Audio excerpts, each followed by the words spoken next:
morning, friends. Welcome to Plato Digi classes. This is David Biology. మొక్కల సంబంధించి వృక్షశాస్త్రం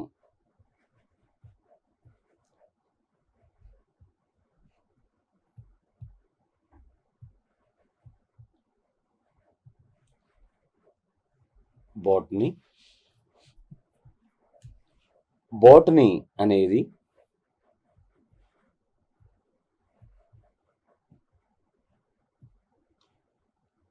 మొట్టమొదటిసారిగా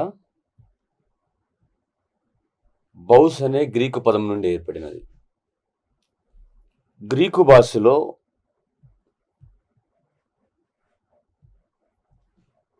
bows అంటే పశువులు అని అర్థం. అంటే మొట్టమొదటిసారిగా బౌస్ అనే పదం ఏర్పడినది. ఆ బౌస్ యొక్క అర్థం గ్రీకు భాషలో పశువులు అని అర్థం. ఆ తర్వాత బౌస్ అనేది బౌస్కెయిన్, గ్రీకు భాషలో బౌస్కెయిన్ అంటే పశువుల మేత. ఈ బౌస్కెయిన్ అనేది బొటానేగా పేరు మార్చబడింది.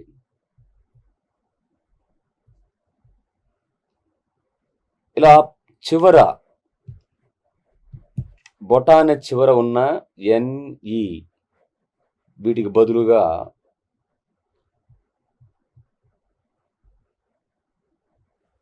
వై అనే అక్షరం తీసుకొని ప్రస్తుతం ఇలా బాటనీ అనే పదంగా రాసుకోవడం జరుగుతూ ఉంటుంది. అయితే ఈ వృక్షాల మీద, మొక్కల మీద మొట్టమొదటిసారిగా ప్రయోగాలు జరిపిన శాస్త్రవేత్త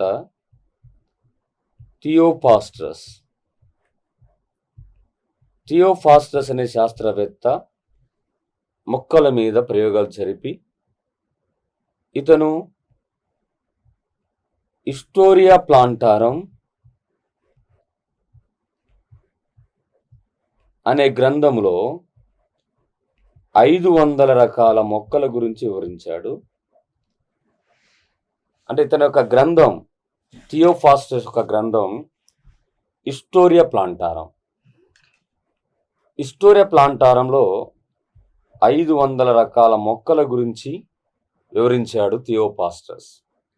ఈ థియోఫాస్టస్ను వృక్ష శాస్త్రవేత్త, ఫాదర్ ఆఫ్ బాటనీ, ఇతను ప్రాచీన వృక్ష శాస్త్రవేత్త. ఆధునిక కాలంలో మొక్కల మీద ప్రయోగాలు జరిపి ఆధునిక వృక్ష శాస్త్ర పితామహుడుగా పిలువబడేది కెరోలియస్ లిన్నేయస్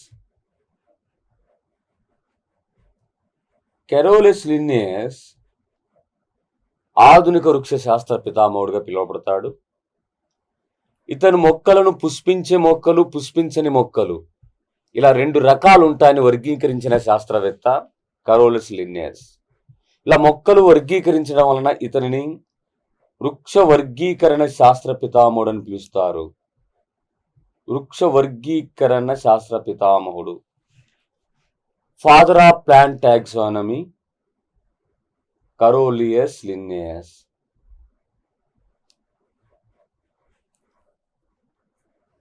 అదే భారతదేశ శాస్త్రవేత్త పరాశర అనే శాస్త్రవేత్త కూడా మొక్కలను పుష్పాల ఆధారంగా వర్గీకరించాడు. అతను భారతదేశ శాస్త్రవేత్త పరాశర. ఇతని యొక్క గ్రంథం వృక్ష ఆయుర్వేద గ్రంథం. పరాశర యొక్క గ్రంథం. ఈ పరాశర యొక్క ప్రత్యేకత, ఇతను కూడా లిన్నేయస్ మాదిరిగా వృక్షాలను పుష్పాల ఆధారంగా వర్గీకరించిన శాస్త్రవేత్త. ఇతను భారతదేశ శాస్త్రవేత్త. అదే పుష్పాల ఆధారంగా సింపుల్గా మొక్కను వర్గీకరించిన శాస్త్రవేత్త, వృక్ష వర్గీకరణ శాస్త్రవేత్త లిన్నేయస్. అదే ఆధునిక శాస్త్రవేత్త కూడా, వృక్షశాస్త్రవేత్త కూడా కెరోలిస్ లిన్నేయస్. మరి ఈ లిన్నేయస్ యొక్క ఇతను రచించిన గ్రంథాలు సిస్టమే న్యాచురే, మరొక గ్రంథం స్పీసిస్ ప్లాంటారం, ఇలా 2 రకాల గ్రంథాలు రచించాడు. సిస్టమే న్యాచురే అనేది జంతువుల గురించి వివరించే గ్రంథం, స్పీసిస్ ప్లాంటారం మొక్కల గురించి వివరించే గ్రంథం. ఇలా 2 రకాల గ్రంథాలను లిన్నేయస్ అనే శాస్త్రవేత్త రచించడం జరిగింది. ఇతనికి సిద్ధాంతం కూడా ఉంది, దినామీకరణ సిద్ధాంతం. లిన్నేయస్ ఒక సిద్ధాంతం దినామీకరణ సిద్ధాంతం, బైనామికల్ నామినిక్లేచర్. ఈ దినామీకరణ సిద్ధాంతం ప్రకారం ప్రతి శాస్త్రీయ నామంలో 2 పదాలు ఉంటాయి. వాటిలో ఒకటి జాతి, మరొకటి ప్రజాతి. ఇలా శాస్త్రనామంలో 2 పదాలు ఉంటాయని తెలిపే సిద్ధాంతం దినామీకరణ సిద్ధాంతం. ఆ దినామీకరణ సిద్ధాంతాన్ని రచించిన శాస్త్రవేత్త కూడా కెరోలిస్ లిన్నేయస్. ఈ వృక్షాల మీద ఎంతమంది శాస్త్రవేత్తలు పరిశోధన జరుపుతున్నప్పటికీ ఒకే రకమైన ఒకే ప్రాంతంలో ఎక్కువ సంఖ్యలో వృక్షాలు అంటే బొటానికల్ గార్డెన్. ఇటువంటి బొటానికల్ గార్డెన్ ప్రపంచంలో అతిపెద్ద బొటానికల్ గార్డెన్గా పిలువబడేది royal botanical garden. Royal botanical garden అనేది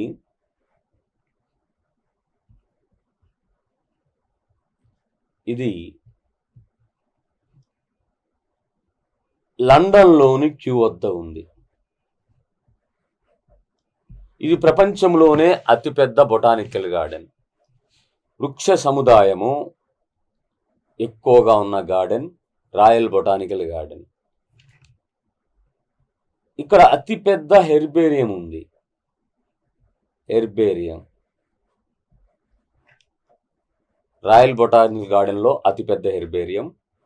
భారతదేశంలో అతిపెద్ద botanical garden national botanical garden.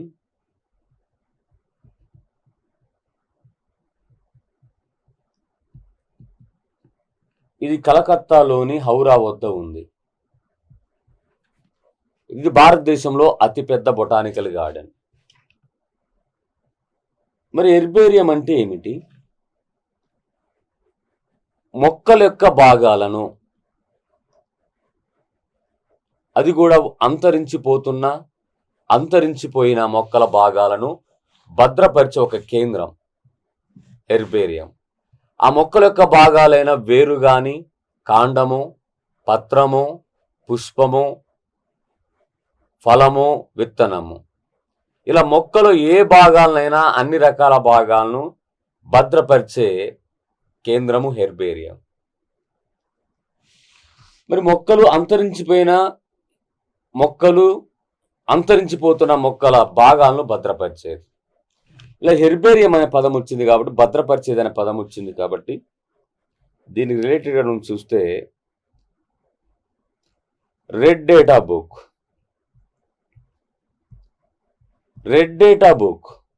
దీన్ని red book list. Red data book అనేది దీనిని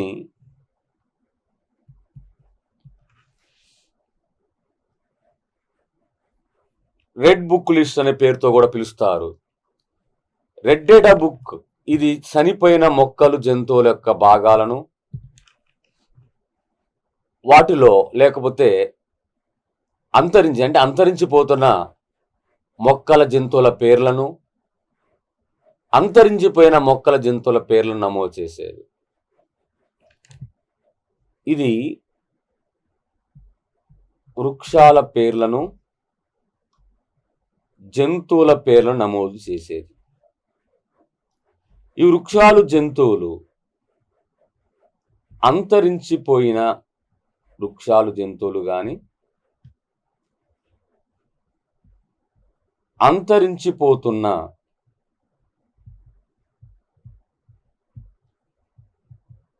మొక్కల జంతువుల పేర్లను నమోదు చేసేదే రెడ్ డేటా బుక్. హెర్బేరియం కేవలం మొక్కల భాగాలను భద్రపరిచేది. అది అంతరించిపోయిన మొక్కలైనా కావచ్చు, అంతరించిపోతున్న మొక్కలైనా కావచ్చు. అదే ప్రపంచంలోనే అతిపెద్ద జూ పార్క్, జంతు ప్రదర్శనశాల దక్షిణాఫ్రికాలోని క్రుగెరే అనే ప్రాంతంలో ఉంది. భారతదేశంలోని అతిపెద్ద జూ పార్క్ కలకత్తాలోని అలీపూర్ వద్ద ఉంది. ఇప్పుడు మనం చెప్పుకునేది వృక్షాల గురించి. హెర్బేరియం అనే పదానికి రిలేటెడ్గా రెడ్ డేటా బుక్ అంటే మొక్కలు భద్రపరిచేది. అదే మొక్కలు జంతువులను భద్రపరిచే క్లారిఫికేషన్ రెడ్ డేటా బుక్. ఎక్కువ సంఖ్యలో మొక్కలు బొటానికల్ గార్డెన్ అతి పెద్దది ప్రపంచంలో ఎక్కడుంది, భారతదేశంలో ఎక్కడుంది అనేది చెప్పుకునే క్రమంలోనే ఒకవేళ జంతువులు ఎక్కువగా ఉండే జూ పార్క్, జంతు ప్రదర్శనశాల క్రుగెరే, ఇది సౌత్ ఆఫ్రికాలో ఉంది. జూ పార్క్ కోల్కతాలో ఉంది, భారతదేశంలో కోల్కతాలోని అలీపూర్ వద్ద ఉంది. అయితే ఇటువంటి మొక్కల మీద పరిశోధన చేసే కేంద్రం భారతదేశంలో నేషనల్ బొటానికల్ రీసెర్చ్ ఇన్స్టిట్యూషన్, ఇది లక్నోలో ఉంది.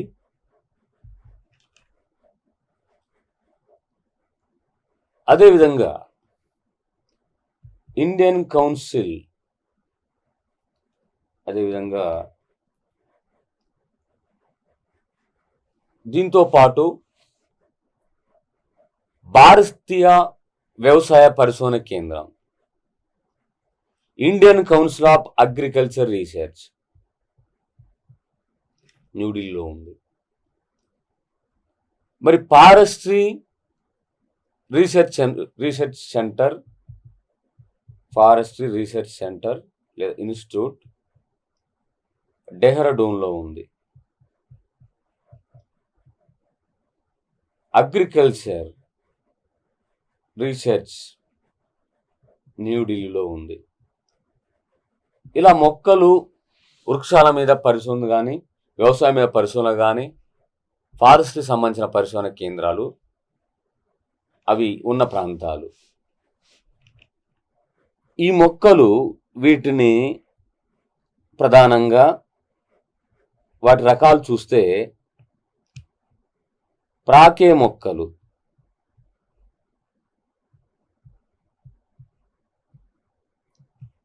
కొన్ని మొక్కలు బలహీనంగా ఉండటం వలన ప్రాకుతూ పెరుగుతూ ఉంటాయి. ఈ క్రీపింగ్ ప్లాంట్స్ అనేవి వాటికి కాండం బలహీనంగా ఉంటుంది. బలహీనంగా ఉండటం వల్ల భూమి మీద ప్రాకుతూ పెరుగుతూ ఉంటాయి. ఆ మొక్కలు ప్రాకే మొక్కలు. ఎగ్జాంపుల్ సొరతీగలు కానీ, దోసతీగలు కానీ,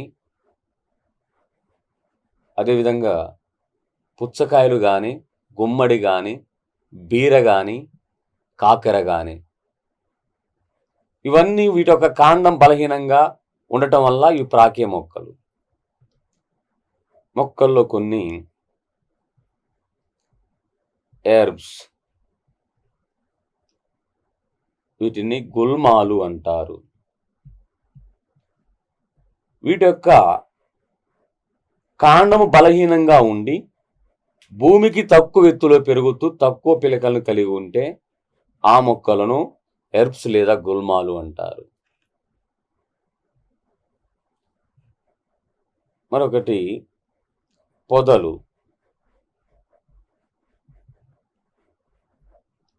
బుషెస్. భూమికి ఎక్కువ ఎత్తులో ఉండి ఎక్కువ పిలకలను కలిగి ఉన్నట్లయితే ఆ మొక్కలను పొదలు అంటారు. వీటిలో పొదలకు సంబంధించిన ఎగ్జాంపుల్ చూస్తే మిరప కానీ, గులాబీ కానీ, అవి భూమికి గుల్మాల కంటే కొంచెం ఎత్తులో పెరిగి ఎక్కువ పిలకలను కలిగి ఉంటాయి. అదే గుల్మాలు అయితే తక్కువ పిలకలు. ఇప్పుడు బ్రహ్మజముడు కానీ, నాగజముడు కానీ, చామంతి వంటి తక్కువ ఎత్తులో ఉండి తక్కువ పిలకలు కలిగి ఉంటే వాటిని గుల్మాలని పిలుస్తారు. వృక్షాలు ఇవి గ్రేట్ ప్లాంట్స్, ఎందుకంటే ఇవి చాలా ఎత్తులో పెరుగుతాయి, ఎక్కువ శాఖలు కలిగి ఉంటాయి, కాండము బలంగా ఉంటుంది, ఇవి ఎక్కువ శాఖలను కలిగి ఉంటాయి. భూమికి చాలా ఎత్తులో పెరిగినట్లయితే వీటిని వృక్షాలని పిలుస్తారు. ఈ వృక్షాల్లో ఎక్కువ ఎత్తు పెరిగి చింత చెట్టు కానీ, వేప చెట్టు కానీ, మర్రి చెట్టు కానీ, మామిడి చెట్టు వంటివి చాలా ఎక్కువ ఎత్తులో పెరుగుతూ ఉంటాయి, కాండం బలంగా ఉంటుంది. అలా ఎక్కువ ఎత్తులో పెరగగలిగే వృక్షాలను తక్కువ ఎత్తులోకి మార్చి కుండీలలో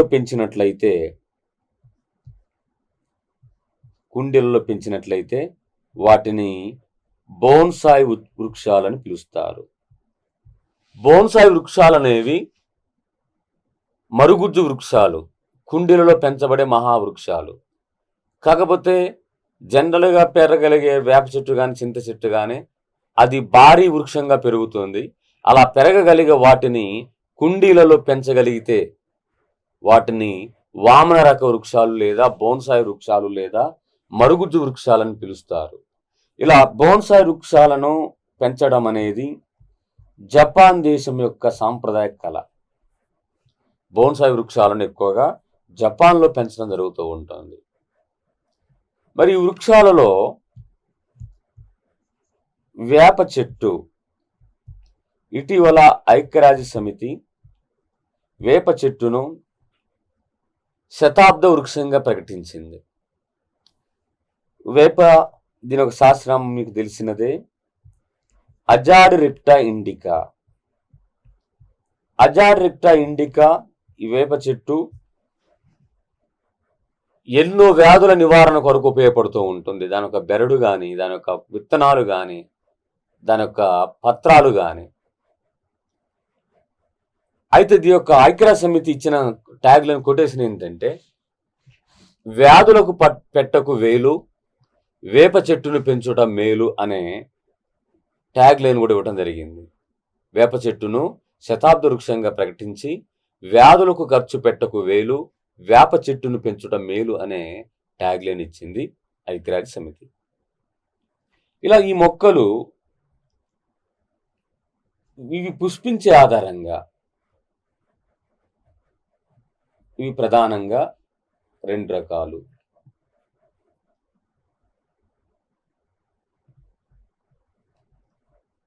పుష్పించని మొక్కలు,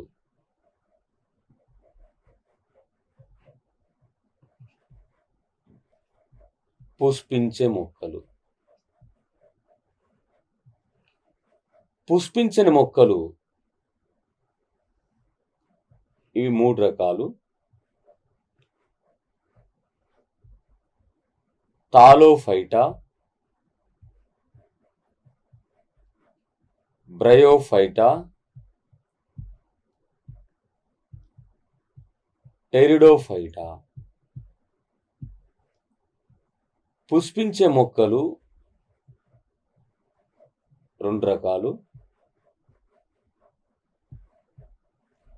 వివృత బీజాలు,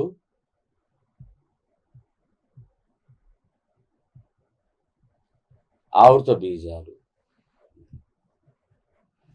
ఆవృత బీజాలు రెండు రకాలు.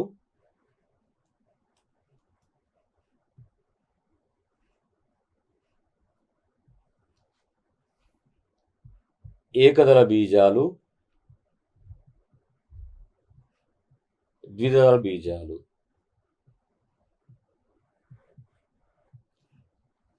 ఇలా మొక్కల వర్గీకరణ వాటిని పుష్పాల ఆధారంగా వర్గీకరించిన శాస్త్రవేత్త లిన్నేస్ అనే శాస్త్రవేత్త. పుష్పించని మొక్కలు ఉంటాయి, పుష్పించే మొక్కలు ఉంటాయని వర్గీకరించాడు. Non flowering plants, flowering plants లేదా క్రిప్టోగామ్స్, ఫెనిరోగామ్స్. పుష్పించని మొక్కలు థాలోఫైటా, బ్రయోఫైటా, టెరిడోఫైటా. ఈ థాలోఫైట్ అనేవి మళ్ళీ 2 రకాలు: శైవలాలు, శిలీంధ్రాలు. పుష్పించే మొక్కలు 2 రకాలు: వివృత బీజాలు, ఆవృత బీజాలు. జిమ్నోస్పర్మ్, ఆంజియోస్పర్మ్స్. ఆవృత బీజాలు మళ్ళీ 2 రకాలు: ఏకదళ బీజాలు, ద్విదళ బీజాలు. మోనోక్యాట్లిడన్స్, డైక్యాట్లిడన్స్. ఇలా టోటల్గా మొక్కల యొక్క వర్గీకరణ విధానం. ఈ మొక్కల వర్గీకరణ విధానంలో వాటిలో ముందుగా పుష్పించని మొక్కలు, వీటినే క్రిప్టోగామ్స్ అని పిలుస్తారు. పుష్పించని మొక్కలు క్రిప్టోగామ్స్. క్రిప్టోగామ్స్ యొక్క అర్థము క్రిప్టో అనగా రహస్య,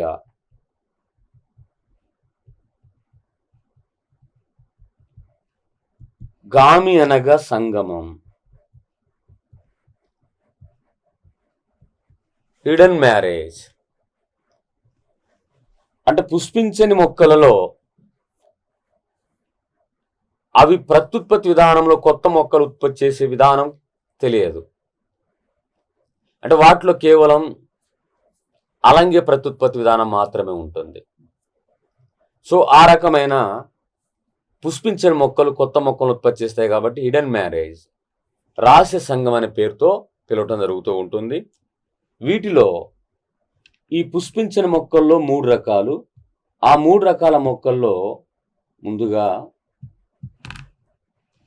ఫస్ట్ వన్ థాలోఫైటా.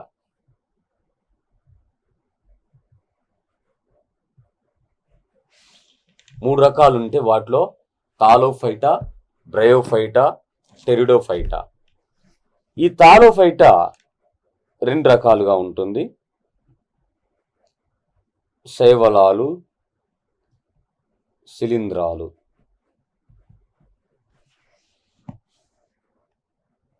ఈ థాలోఫైట్ అనేది ఎండ్లిక్కర్ అనే శాస్త్రవేత్త చేత ప్రతిపాదించబడింది. ఈ థాలోఫైట్ అనే పదం థాలస్ నుండి ఏర్పడినది. థాలస్ అంటే అర్థం ఏమిటి? థాలస్ అంటే దాని యొక్క అర్థము ఇక్కడ ఇమేజ్ ద్వారానే మనం గమనించవచ్చు. ఇది మొక్క,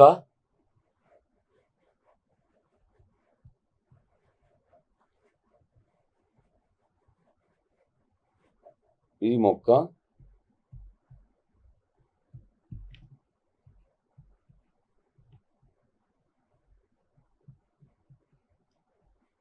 రెండు మొక్కలే. కాకపోతే ఈ మొక్కలో వేరు, కాండం అనే పత్రం అనే విభేదన లేదు. అంత ఒకే రకంగా ఉంటుంది, వేరు, కాండం, పత్రం. దీనిలో వేరుంటుంది, కాండం ఉంటుంది, పత్రం ఉంటుంది. ఈ మొక్కలో కాండము, వేరు, పత్రం అనే విభేదన లేదు, అయినా మొక్క. సో వేరు, కాండం, పత్రమైన విభేదన, డిఫరెంటేషన్ జరగకపోతే అటువంటి మొక్కను థాలస్ అంటారు. వేరు, కాండం, పత్రం అనే విభేదన లేని ఆ వృక్ష భాగాన్ని థాలస్ అంటారు. ఆ థాలస్ పేరు మీద థాలోఫైట్ అనే పేరు వచ్చినది, ఆ థాలస్ అనే పదం నుండి. ఇటువంటి థాలోఫైట మొక్కలు 2 రకాలు: శైవలాలు, శిలీంధ్రాలు. వీటిలో ముందుగా శైవలాలు, వీటినే ఆల్గే అనే పేరుతో పిలుస్తారు. శైవలాల గురించిన అధ్యయనాన్ని పైకాలజీ అని పిలుస్తారు. శైవలాలు అనేవి స్వయం పోషకాలు, అంటే స్వయంగా కిరణజన్య సంయోగక్రియ జరిపే మొక్కలు ఇవి. సో శైవలాలు అనేవి మొక్కలు కిరణజన్య సంయోగక్రియ జరుపుతాయి. మొత్తం మీద కిరణజన్య సంయోగక్రియ జరిపే వాటిలో మొక్కల్లో ఎక్కువగా కిరణజన్య సంయోగక్రియ జరపగలిగేవి శైవలాలు. వీటి గురించిన అధ్యయనము పైకాలజీ. ఇవి సముద్రంలోనూ తడి ప్రాంతంలోనూ కూడా పెరుగుతూ ఉంటాయి శైవలాలు. ఈ శైవలాలపై మొట్టమొదటిసారిగా ప్రయోగాలు జరిపి శైవల శాస్త్ర పితామహుడుగా పిలువబడేది లిన్నేయస్. భారతదేశ శైవల శాస్త్ర పితామహుడుగా పిలువబడేది MOP Iyengar.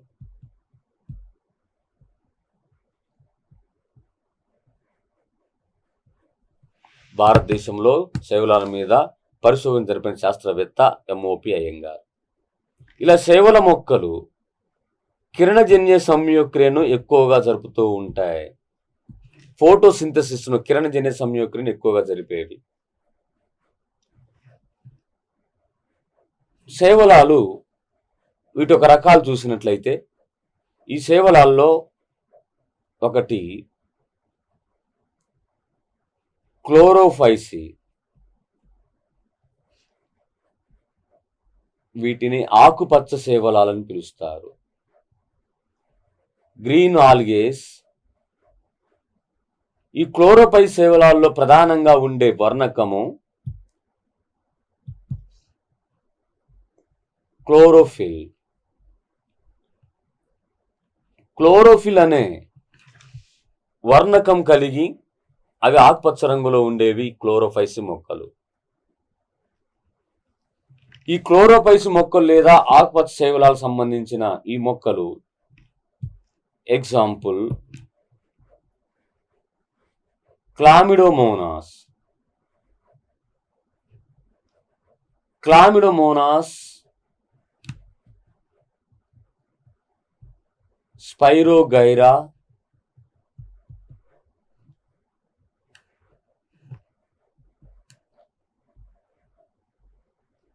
Ulothrix,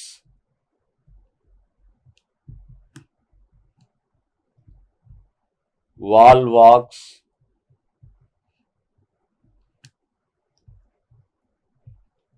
chlorella.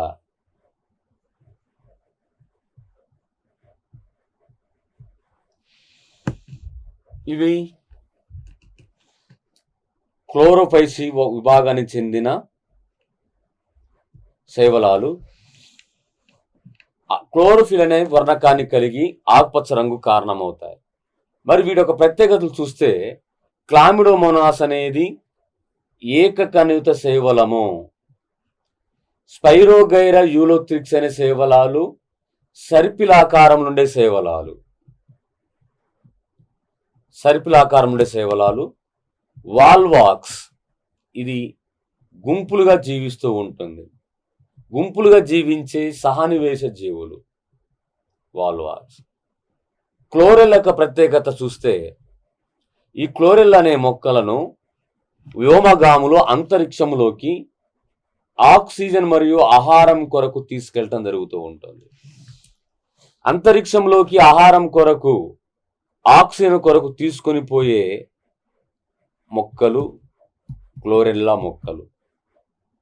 Oxygen కొరకు, ఆహారం కొరకు ఈ మొక్కలను తీసుకోవడం జరుగుతుంది. ఇవన్నీ క్లోరోఫైసి వర్గానికి చెందినవి. సెకండ్ వన్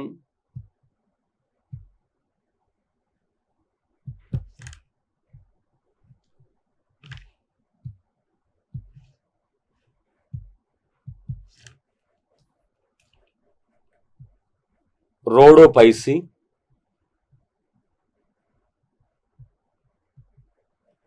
వీటిని ఎరుపు వర్ణ శైవలాలు అంటారు.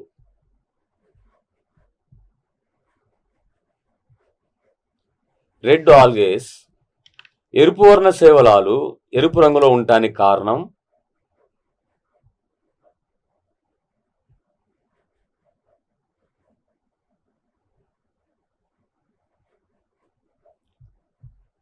పైకో ఎరిత్రిన్. పైకో ఎరిత్రిన్ అనే ఒక వర్ణకం ఉండటం వలన ఆ శైవలాలకంతా కూడా ఎరుపు రంగు ఏర్పడుతుంది. ఇలా ఎరుపు రంగు కలిగిన శైవలాల్లో జిలాడియం గ్రాసులేరియా,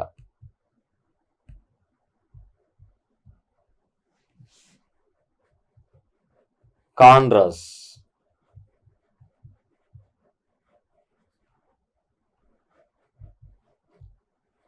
ట్రైకోడెస్మియం,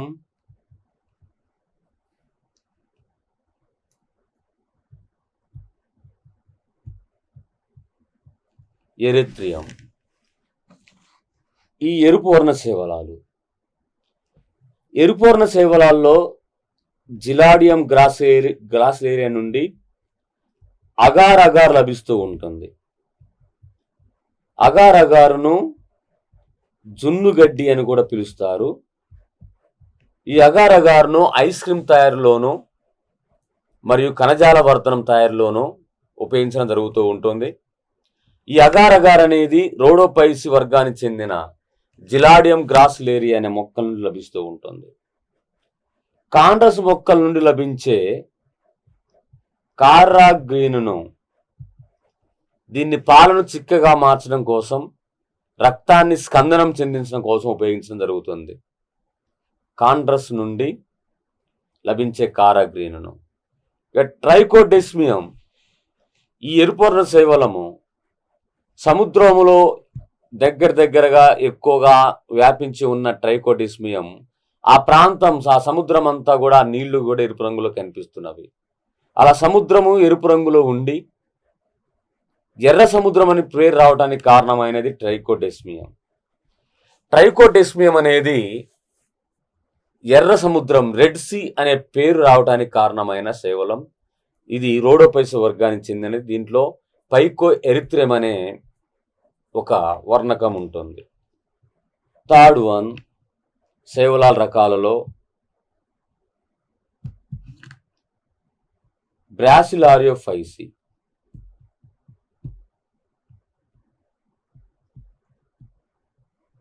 బ్రాసిలారియోఫైసి ఇది కూడా ఆకుపచ్చ రంగులో ఉండే శైవలాలు కలిగి ఉంటుంది. Example diatoms. డయాటమ్స్ అనే శైవలాలు సముద్రంపై ఆకుపచ్చ రంగులో ఉండి పచ్చగడ్డి పరిసినట్లుగా ఉండుట వలన డయాటమ్స్ను సముద్రంపై తేలియాడే పచ్చిక బయలు అని పిలుస్తారు. సముద్రంపై తేలియే పచ్చిక బయలు డయాటమ్స్. ఈ డయాటమ్స్ను నూనె వంటి ద్రవాలను వడబోయటానికి ఉపయోగిస్తారు. ఎందుకంటే ఇవి సిలికాన్ డయాక్సైడ్ కలిగి ఉంటే వీటి ఒక కణ కవచం. ఇదే డయాటమ్స్ను కొన్ని వస్తువులను పదును పెట్టుటకు ఆకురాయి వలె ఉపయోగించడం జరుగుతూ ఉంటుంది. డయాటమ్స్ను నూనె వంటి ద్రవాలను వడబోయటకు, ఆకురాయి వలె ఇతర వస్తువులను పదును పెట్టుట కొరకు బ్రాసిలారియోఫైసి శైవలాలు ఉపయోగిస్తున్నారు. తర్వాత మరొక వర్గము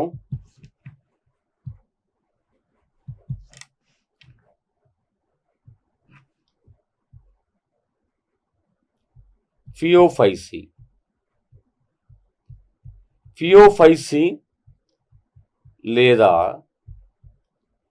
గోధుమ వర్ణ శైవలాలు.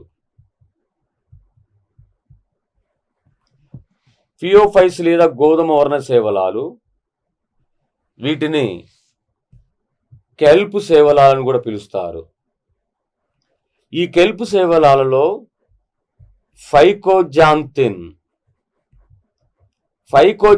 అనే వర్ణకం ఉండటం వలన ఆ శైవలాలన్నీ కూడా గోధుమ వర్ణాన్ని కలిగి ఉంటాయి. శైవలాలన్నింటిలోనే ఈ ఫియోఫైసి లేదా గోధుమ వర్ణ శైవలాలు అతిపెద్ద శైవలాలు. సముద్ర తీర ప్రాంతంలో దీనిని వంట చెరుకుగా, పొయ్యిలో కట్టెలుగా వంట కొరకు ఉపయోగిస్తున్నారు ఈ ఫియోఫైసి గోధుమ వర్ణ శైవలాలను. ఈ గోధుమ వర్ణ శైవలాలకు ఎగ్జాంపుల్ లామినారిన్.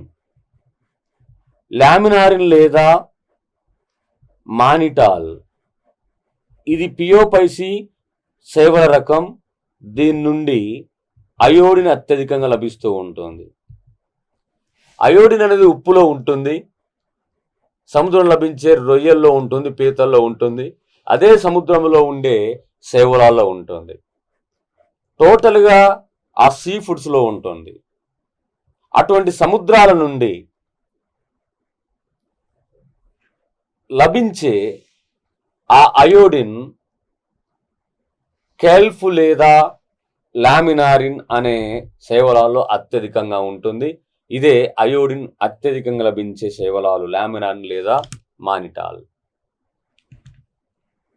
మరొకటి ఆల్జినేట్ మొక్కలు, ఆల్జినేట్ శైవలాలు. ఆల్జినేట్ నుండి లభించే ఆల్జిన్ను అమెరికాలో దాదాపు 50% పాల నిల్వ చేయడానికి ఉపయోగించి జరుగుతూ ఉంటుంది. అంటే పాలను నిల్వ చేయడానికి వివిధ రకాల పద్ధతులు ఉన్నా ఆ పాల నిల్వ చేసే విధానంలో ఆల్జిన్ అనే ఒక పదార్థం ఉపయోగించి 50% అమెరికా మొత్తం మీద నిల్వ చేస్తున్న పాలలో 50% ఆల్జిన్ అనే ఈ ఆల్జినేట్ అనే పియోపై సేవల నుంచి లభించిన దీన్ని ఉపయోగించి పాలు నిల్వ చేయడం జరుగుతూ ఉంటుంది.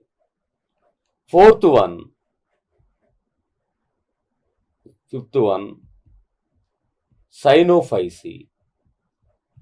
సైనోఫైసి లేదా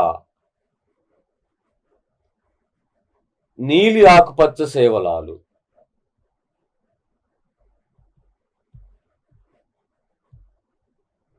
నీలి ఆకుపచ్చ శైవలాలు లేదా సైనోఫైసి, వీటినే బీజీఏ అని పిలుస్తారు. Blue green algae, BGA. Cyanophyceae శైవలాలను నీలి ఆకుపచ్చ శైవలాలు లేదా బీజీఏ శైవలాలను పిలుస్తారు.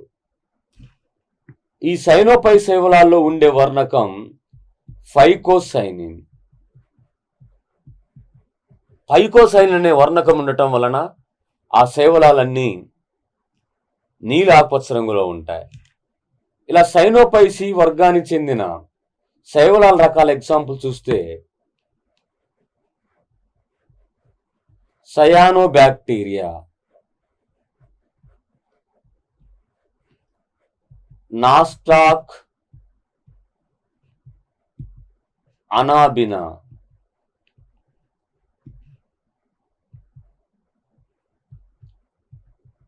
స్పైరులినా. ఇవి సైనోపైస వర్గానికి చెందినవి. సైనోపైసి లేదా నీలాకుపచ్చ శైవలాల వర్గానికి చెందినవి. సైనోబ్యాక్టీరియా అనేది మొట్టమొదటిసారిగా ఏర్పడిన ప్రాణి. కొన్ని సందర్భాల్లో నీలి ఆకుపచ్చ శైవలం కూడా పిలుస్తారు మొట్టమొదటిసారిగా ఏర్పడిన ప్రాణి. అంటే నీలి ఆకుపచ్చ శైవలం ఒక వర్గం. ఆ వర్గానికి చెందిన సైనోపైసి బ్యాక్టీరియా మొట్టమొదటిసారిగా ఏర్పడిన ప్రాణి. బయటకు ఇది శైవలమైన లోపల బ్యాక్టీరియా యొక్క నిర్మాణాన్ని కలిగి ఉంటుంది. సో దీన్ని సైనోబ్యాక్టీరియా అని పిలుస్తున్నారు. నాస్టాక్ అనాబినా, వీటిని జీవ ఎరువులుగా ఉపయోగిస్తారు. స్పైరులినా, ఇది ప్రోటీన్ అత్యధికంగా లభించే శైవలం. దీనిలో 60 నుండి 70% ప్రోటీన్స్ ఉంటాయి. గతంలో దీనిని ఆహారం కొరకు ఉపయోగించారు. ప్రస్తుతం మెడిసిన్ తయారులో, టాబ్లెట్స్ తయారులో ఉపయోగించడం జరుగుతూ ఉంటుంది. ఇక్కడ పుష్పించని మొక్కల గురించి చూస్తున్నప్పుడు వాటిలో తాలోఫైటలో శైవలాలు శిలీంధ్రాలు. ఆ శైవలాలు ముందుగా శైవలాలు. ఆ శైవలాల్లో మొదటిగా చెప్పుకున్నది క్లోరోఫైసి,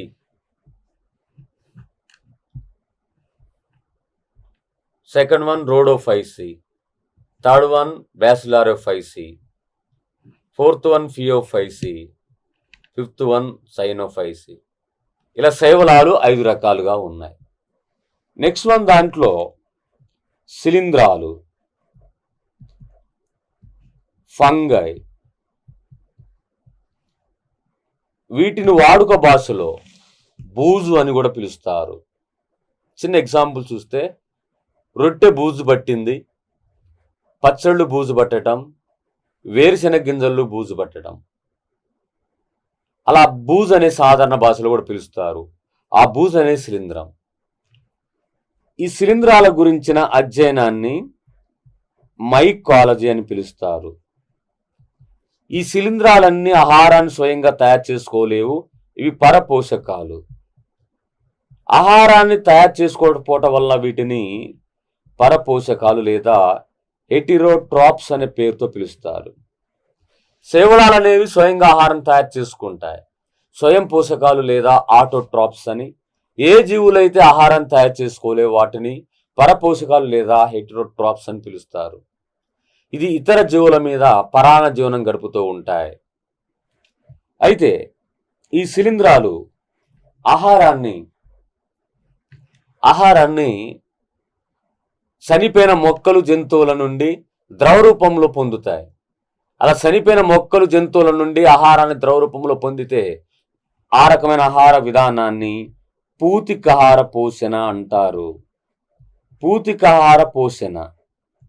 కాబట్టి వీటిని సాప్రోఫైట్స్ అని కూడా పిలుస్తారు. అంటే ఆహారాన్ని ద్రవ రూపంలో మార్చి తీసుకుంటాయి కాబట్టి ఈ శిలీంధ్రాలు సాప్రోఫైట్స్. ఎక్కడైతే మొక్కలు జంతువులు భూమి మీద చనిపోయి ఉన్నట్లయితే ఆ ప్రాంతంలో వాటిని తిని ఆ ప్రాంతాన్ని శుభ్రం చేయటం వలన వీటిని భూమిని శుభ్రపరిచే త్రోటీలు లేదా ఎర్త్ స్కావెంజర్స్ అని పిలుస్తారు. భూమిని శుభ్రపరిచే త్రోటీలు లేదా ఎర్త్ స్కావెంజర్స్ అనే పేరుతో పిలువబడుతూ ఉంటుంది. ఈ శిలీంధ్రాలు వీటిపై ప్రయోగాలు చేసి శిలీంధ్ర శాస్త్ర పితామహుడుగా పిలువబడేది మైకేల్ డిబారీ. మైకేల్ డిబారీ అనే శాస్త్రవేత్తను ఫాదర్ ఆఫ్ ఫంగై, శిలీంధ్ర శాస్త్ర పితామహుడు. ఈజే బట్లర్ అనే శాస్త్రవేత్త భారతదేశ శిలీంధ్ర శాస్త్ర పితామహుడు. E J Butler. ఈ శిలీంధ్రాలు వీటి యొక్క ఎగ్జాంపుల్ చూస్తే ఈస్ట్ అనే శిలీంధ్రం. ఎన్నో సందర్భాల్లో ఈస్ట్ కణం అనే పదాన్ని వాడుతూ ఉంటాం. దీన్ని ఇలా కూడా రాయొచ్చు, ఈస్ట్. మరొకటి రైజోపస్ అనే శిలీంధ్రం. ఆల్బుగో అనేది శిలీంధ్రం.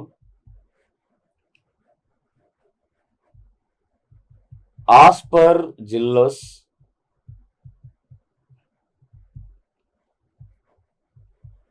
కోప్రోఫిలస్. ఇవి మైకోరైజా వంటివి కానీ మ్యూకార్ వంటివి కానీ అవి శిలీంధ్రాలు అవన్నీ. అయితే వీటిలో కొన్ని ఎగ్జాంపుల్ చూస్తే, ఈ ప్రత్యేకతలు చూస్తే, ఈస్ట్ అనేది ఒకే కణము చేత తయారైన అతి చిన్న శిలీంధ్రం. శిలీంధ్రాలలోనే అతి చిన్న శిలీంధ్రం ఈస్ట్. ఒకే కణం చేత తయారవుతుంది. ఈస్ట్ అనేవి కిణ్వన ప్రక్రియకు ఉపయోగపడతాయి. ఫర్మెంటేషన్ చర్య జరపడానికి ఉపయోగపడతాయి. ఆహార పదార్థాలను మైదా పిండి కానీ, ఇడ్లీ పిండి కానీ, దోశ పిండి కానీ పులియబెట్టడానికి ఉపయోగపడుతూ ఉంటుంది ఈస్ట్ అనేది. అయితే ఈస్ట్ అనేది చక్కెర ద్రావణాల్లో పెరుగుతూ ఉంటుంది. ఇట్స్ మీన్ గ్లూకోజ్ ఉన్న పదార్థాలు, చక్కెర ద్రావణాలు అంటే గ్లూకోజ్ ఉన్న పదార్థాల్లో పెరుగుతూ కిణ్వన ప్రక్రియకు ఉపయోగపడుతుంది. రైజోపస్, దీనిని బ్రెడ్ మోల్డ్ అని కూడా పిలుస్తారు. రైజోపస్ లేదా బ్రెడ్ మోల్డ్ ఇది బ్రెడ్పై బూడిద రంగులో దారాల మాదిరిగా పెరగటానికి కారణమవుతూ ఉంటుంది, పెరుగుతూ ఉంటుంది. Rhizopus, bread mould. ఆల్బుగో ఆవాల పత్రాలపై పెరుగుతూ ఆవాల పత్రాలపై తెలుపు రంగు అనే వ్యాధికి కారణమవుతూ ఉంటుంది. మరొకటి ఆస్పర్జిల్లస్. ఆస్పర్జిల్లస్ అనేది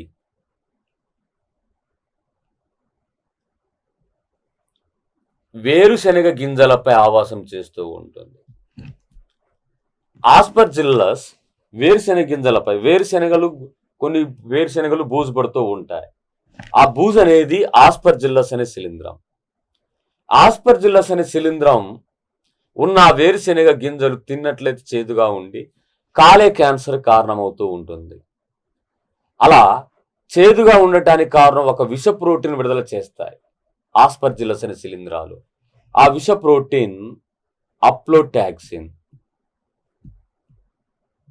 దీన్ని వేరుశనగ గింజలపై ఉండే విష ప్రోటీన్ అని చెప్పవచ్చు, ఆస్పర్జిల్లస్ విడుదల చేసే విష ప్రోటీన్ చెప్పవచ్చు. ఎక్కువగా ఆస్పర్జిల్లస్ కంటే వేరుశనగ గింజలు అనగానే అప్లోటాక్సిన్. అన్ని రకాల వేరుశనగ గింజల్లో ఉండదు అప్లోటాక్సిన్. ఏ వేరుశనగ గింజలు అయితే బూజు పడతాయో ఆ బూజు పట్టిన వేరుశనగ గింజల్లో ఉండే విష ప్రోటీనే అప్లోటాక్సిన్. మరొకటి కోప్రోఫిలస్. ఇది పేడలో పెరిగే శిలీంధ్రం. అంటే ఇక్కడ చూస్తే ఈస్ట్ అనేది అది ఎటువంటి హానికరమైన వ్యాధిని కలగజేసే శిలీంధ్రం కాదు. రైజోపస్ ఇది బ్రెడ్ను నాశనం చేస్తూ ఉంటుంది. ఆల్బుగో ఆవాలకు వ్యాధిని కలగజేస్తూ ఉంటుంది. ఆస్పర్జిల్లస్ వేరుశెనగ గింజలు చేదుగా మారటానికి కారణమవుతుంది. కోప్రోఫిలస్ ఇది వ్యాధులు కలగ చేయకుండా పేడలో మాత్రం ఉండే ఒక శిలీంధ్రం. ఇలా శిలీంధ్రాలు, వాటిలో ఉపయోగకరమైన శిలీంధ్రాలు ఉన్నాయి, హానికరమైన శిలీంధ్రాలు ఉన్నాయి. అయితే ఈ శిలీంధ్రాలు శైవలాల చేత సహజనం చేపడుతూ ఉంటాయి. శైవలాలు శిలీంధ్రాల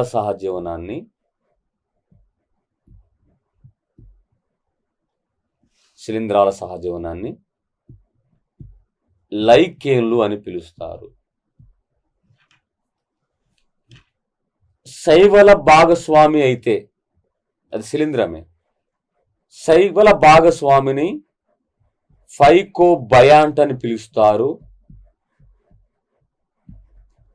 శిలీంధ్రాల భాగస్వామిని మైకోబయాంట్ అని పిలువబడుతుంది.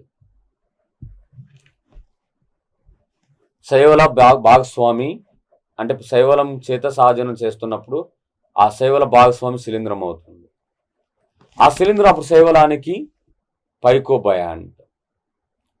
అదే శిలీంధ్రం చేస్తా శైవలాలు సహజనం చేస్తే అప్పుడు ఆ శైవలం మైకోబయాంట్ అవుతుంది.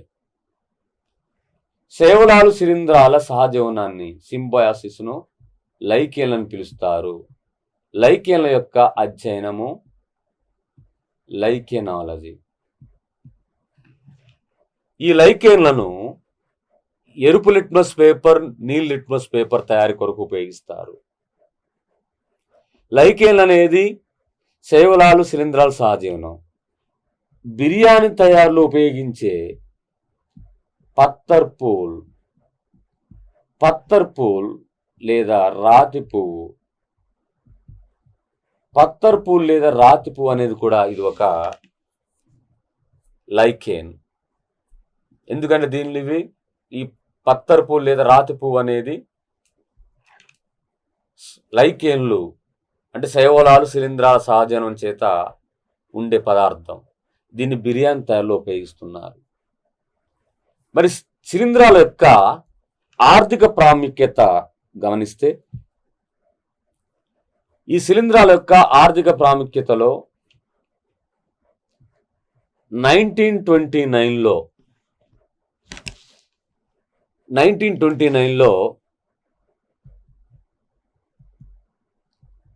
అలెగ్జాండర్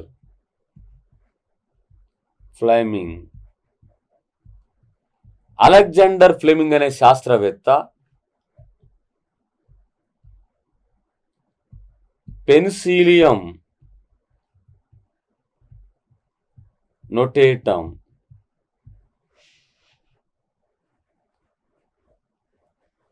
పెన్సిలియం నొటేటం అనే శిలీంధ్రము నుండి పెన్సిలిన్ను తయారు చేశాడు. ఈ పెన్సిలిన్ అనేది ఒక వండర్ డ్రగ్.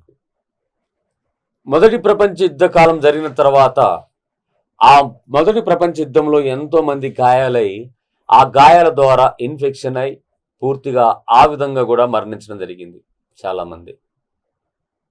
అంటే 1914, 1918 ఆ మధ్య కాలంలో జరిగిన ఆ మొదటి ప్రపంచ యుద్ధం తర్వాత ఆ గాయాల బారిన పడిన వారు ఇన్ఫెక్షన్ కలిగి ఆ గాయాల ద్వారా చాలా మంది మరణించాడు. అది చూసిన అలెగ్జాండర్ ఫ్లెమింగ్ ఆ గాయాలను నయం చేయడం కోసం అనేక రకాల ప్రయోగాలు చేస్తుండగా పెన్సిలియం నొటేటం నుండి ఆ గాయాలను మాన్పి ఒక యాంటీబయాటిక్ను తయారు చేశాడు. అలా పెన్సిలిన్ తయారు చేయటం వల్ల 1945లో అలెగ్జాండర్ ఫ్లెమింగ్కి నోబెల్ ప్రైజ్ లభించింది. అలెగ్జాండర్ ఫ్లెమింగ్కి నోబెల్ ప్రైజ్ లభించింది. ఇతనితో పాటు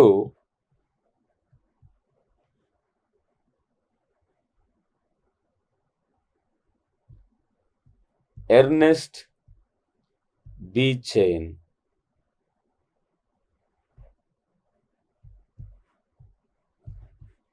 హోవార్డ్ ఫ్లోరీ,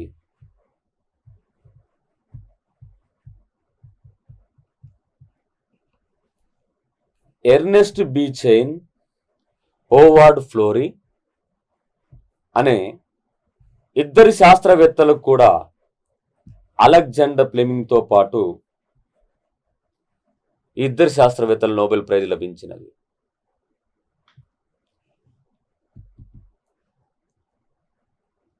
ఆ తర్వాత అంటే మొదటి ప్రపంచ యుద్ధం అయిపోయిన తర్వాత మళ్ళీ 1939, 1945 ఆ మధ్య రెండో ప్రపంచ యుద్ధం జరిగిన తర్వాత ఆ సమయంలో ఈ పెన్సిలిన్ అనేది ఎంతో ఒక ఔషధంలా పనిచేస్తూ ఉన్నది, ఒక వండర్గా పనిచేసినది. కాబట్టి దీన్ని వండర్ డ్రగ్ అని పిలుస్తారు.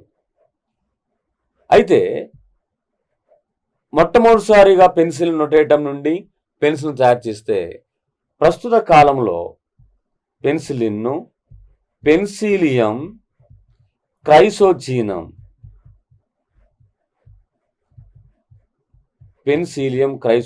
నుండి తయారు చేస్తున్నారు. పెన్సిలియం క్రైసోజీనము నుండి ప్రస్తుతం పెన్సిలిన్ తయారు చేస్తున్నారు. ఈ పెన్సిలిన్ తయారు చే సంస్థ మహారాష్ట్రలోని పింప్రి వద్ద ఉంది, పింప్రి జిల్లాలో ఉంది. పెన్సిలిన్ తయారు చేసే సంస్థ మహారాష్ట్రలోని పింప్రి వద్ద ఉంది. ఇలా ఆర్థిక ప్రాముఖ్యత కలిగిన శిలీంధ్రాల్లో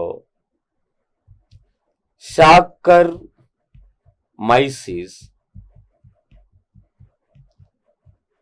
సెర్విసియే, షాకర్ మైసిస్ సెర్విసియే దీనినే బేకరీ ఈస్ట్ అని పిలుస్తారు. దీన్ని ఉపయోగించి బేకరీ ఉత్పత్తులు తయారు చేస్తారు, బ్రెడ్, బన్ను వంటివి. బేకరీ ఈస్ట్గా పిలువబడే శిలీంధ్రం షాకర్ మైసిస్ సెర్విసియే. మరొకటి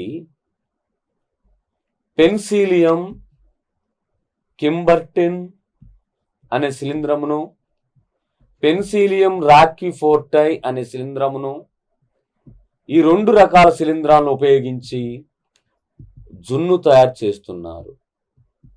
జున్ను తయారుకు ఉపయోగపడే శిలీంధ్రాలు Penicillium camemberti, Penicillium roqueforti. Candida utilis లేదా టోరులా ఈస్ట్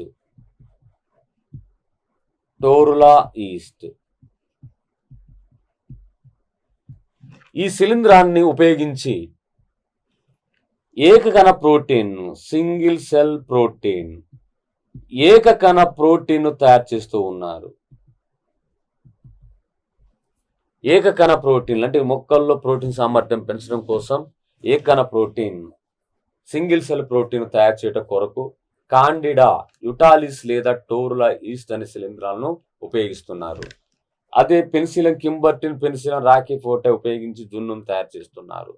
శాకర్ మైసిస్ సెర్విసి అనే శిలీంధ్రం ఉపయోగించి బేకరీలో బన్ను మరియు జున్నును తయారు చేయడం జరుగుతూ ఉంటుంది. దాంతోపాటు బ్రెడ్ను కూడా తయారు చేయడం జరుగుతూ ఉంటుంది. అయితే శిలీంధ్రాల్లో అన్నింటిలో అతిపెద్ద శిలీంధ్రాలుగా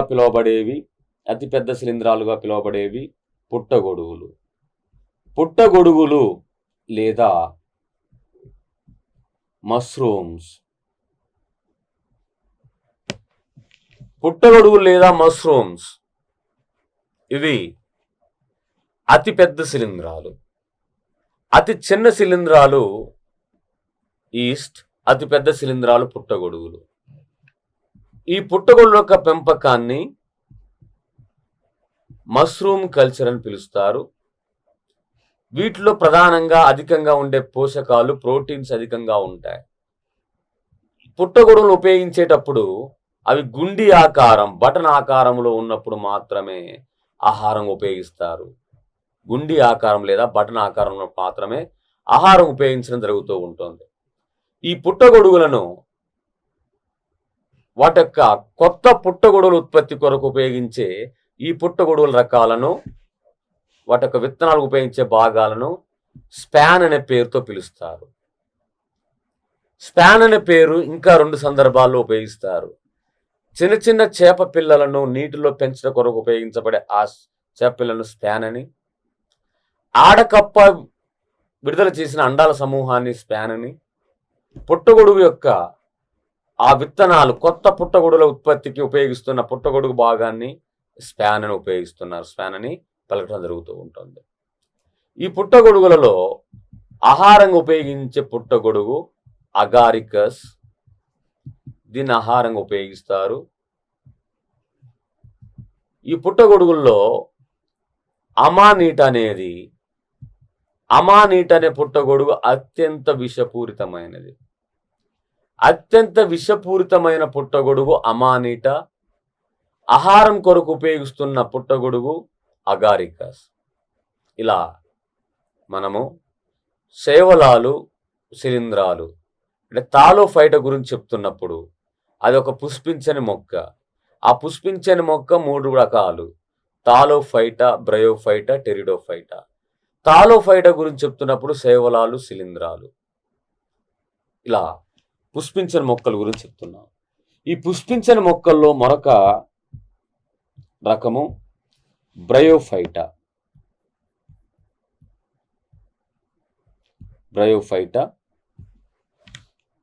ఈ బ్రయోఫైటా మొక్కలనే దీని యొక్క అర్థం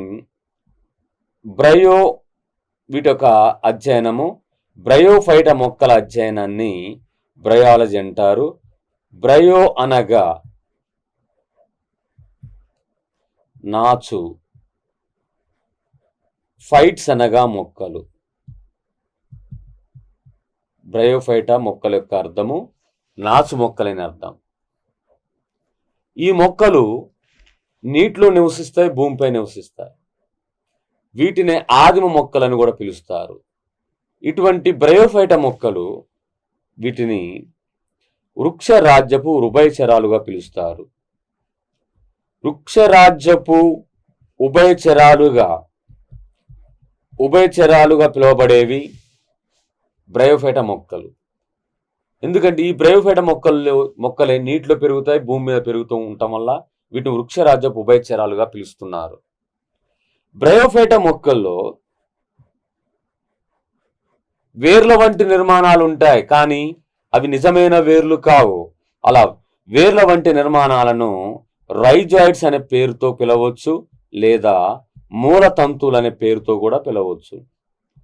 మూలతంతువులు లేదా రైజాయిడ్స్ వంటి నిర్మాణాలు ఏ మొక్కల్లో ఉంటాయి? వృక్షరాజ్యపు ఉభయచరాలను పిలువబడే బ్రయోఫైటా మొక్కల్లో ఉంటాయి. ఈ బ్రయోఫైటా మొక్కల్లోనే మొట్టమొదటిసారిగా పిండం ఏర్పడింది.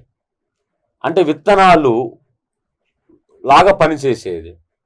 అంటే దీనిలో పరాగరేణులు, పుష్పించని మొక్కల్లో పుష్పాలు ఉండవు, కేసరావళి, స్త్రీబీజ కోశాలు అనే ప్రత్యుత్పత్తి అవయవాలు ఉండవు. ఆ ప్రత్యుత్పత్తి అవయవాలు లేకపోవటం వలన పరాగరేణువులు అండాల యొక్క ప్రమేయం ఉండదు. అయినా వీటిలో పిండం లాగా ఒక నిర్మాణం, అంటే కొత్త బ్రయోఫైటా మొక్క కొరకు ఉపయోగించబడుతున్న భాగమే దాన్ని పిండం అంటాం. ఇలా మొట్టమొదటిసారిగా బ్రయోఫైటా మొక్కల్లో పిండం ఏర్పడింది. పిండాన్ని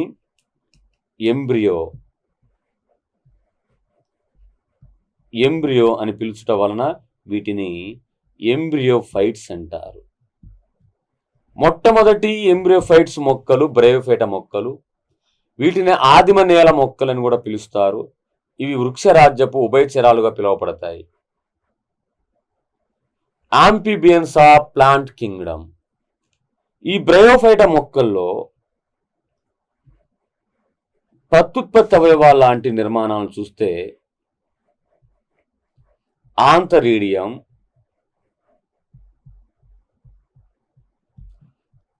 ఆర్కిగోనియంలు ఉంటాయి.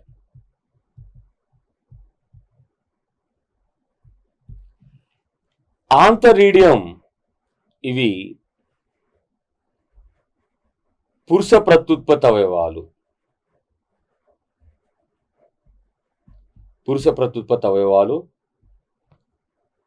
ఆర్కిగోనియం స్త్రీ ప్రత్యుత్పత్తి అవయవాలు. పురుష ప్రత్యుత్పత్తి అవయవాలు మరియు స్త్రీ ప్రత్యుత్పత్తి అవయవాలు ఉంటాయి. పురుష ప్రత్యుత్పత్తి అవయవాలను ఆంతరీడియం అని, స్త్రీ ప్రత్యుత్పత్తి అవయవాలను ఆర్కిగోనియములని పిలుస్తారు. ఏ మొక్కల్లో అయితే పరాగరేణువులు చలనం కలిగి చలనం లేని అండాల వద్దకు చేరి సంయోగం చెందుతాయో వాటిని జాయిడోగమి, ఆ విధానాన్ని జాయిడోగమి అని పిలుస్తారు. జాయిడోగమి యొక్క అర్థం ఏమిటి? చలనం కలిగిన పరాగరేణువులు చలనము లేని అండాల వద్దకు చేరి సంయోగం చెందే విధానం జాయిడోగమి. ఈ జాయిడోగమి విధానం బ్రయోఫైటా మొక్కల్లో ఉంటుంది. ఈ బ్రయోఫైటా మొక్కలకు ఎగ్జాంపుల్ మాస్ మొక్కలు, ఫ్యూనేరియా,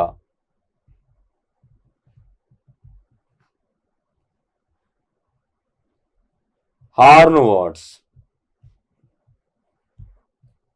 కొమ్ములాగా ఉండే మొక్కలు, ఆంతోసిరాస్,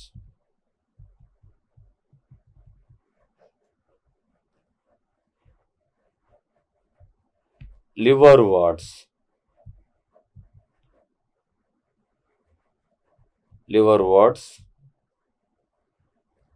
మార్కాన్సియా,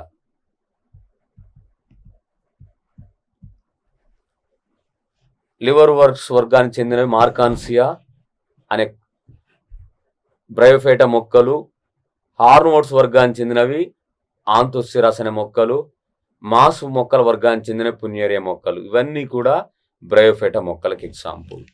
మరొకటి పుష్పించని మొక్కల్లో థర్డ్ వన్ టెరిడోఫైటా. దీనిలో అర్థము టెరిస్ అంటే ఈకలు, ఫైట్స్ అంటే మొక్కలు. వీటి యొక్క పత్రాలు ఈకల మాదిరిగా ఉంటాయి. పత్రాలు ఈకల మాదిరిగా ఉండటం వలన ఈ మొక్కలను టెరిడోఫైటా మొక్కలని పిలుస్తారు. టెరిడోఫైటా మొక్కలను వీటిని టెరిడాలజీ అంటారు. టెరిడోఫైటా మొక్కల యొక్క అధ్యయనము టెరిడాలజీ. ఈ టెరిడోఫైటా మొక్కలు వృక్షరాజ్యపు సరీసృపాల వల్ల పిలువబడుతూ ఉంటాయి. వృక్షరాజ్యపు reptiles of plant kingdom Pteridophyta. అంటే పూర్తిగా నీళ్ళలో కాకుండా పూర్తిగా నేల మీద పెరిగిన మొక్కలే టెరిడోఫైటా మొక్కలు. కాబట్టి వీటిని మొట్టమొదటి భూచర మొక్కలని పిలుస్తారు. భూమి మీదనే ఏర్పడినవి, భూమి మీదనే బ్రతకగలుగుతూ ఉంటాయి. జంతువుల వర్గీకరణలో చేపలు నీటిలోనే పెరుగుతాయి. ఉభయచరాలు భూమి మీద నీటిలో రెండు ఆవాసాల్లో పెరుగుతూ ఉంటుంది, బ్రతకగలుగుతూ ఉంటుంది. ఆ తర్వాత వర్గము రిప్టైల్స్, అంటే సరీసృపాలు.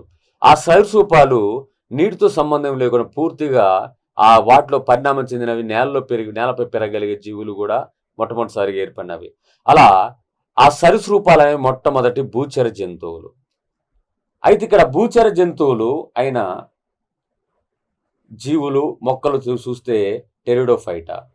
సో వీటిని మొట్టమొదటి భూచర మొక్కలు లేదా వృక్షరాజపు సరీసృపాలని పిలుస్తారు. వీటిలో మొట్టమొదటిసారిగా నాలికా పుంజాలు ఏర్పడినవి. నాలికా పుంజాలను ట్రాకియా అంటారు. ఈ నాలికా పుంజాలనేవి దారు మరియు పోషక కణజాలము.